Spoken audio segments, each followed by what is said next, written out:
aamu. Paljonkohan kello on?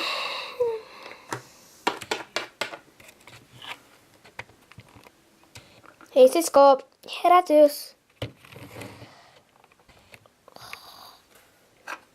Au! Peittu täältä. Herää. Ei meillä ole koko päivää aikaa makailla tässä.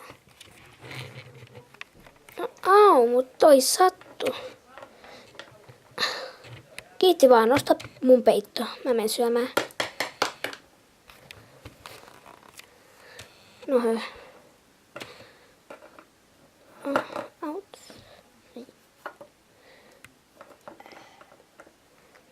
Noin. Huomenna on ympäränkoe. Mä en jaksaisi millään harjoitella. Mut mun on pakko. Mä harjoittelen. Okei. Mikä on? Hyönteispelotys on... mikä ei voi olla todellista. Ei. Sisko! Tää? Mikä on hyönteispelotys? Eikö sä tiedä mikä on hyönteispelotys? Sisko oikeesti? Mä en harjoitellut ollenkaan, sori. Niin. Joo.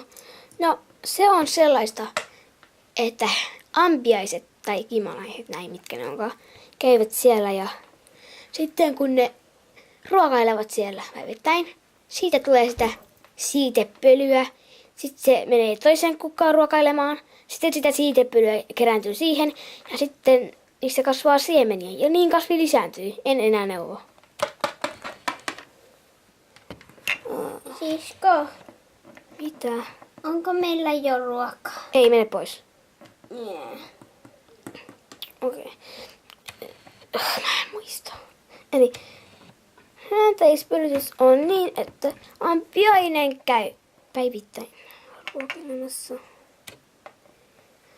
Ja se menee ensiksi ensimmäisen kasviin ja sitten kun hän on syönyt, sen turkki on pehmeä ja...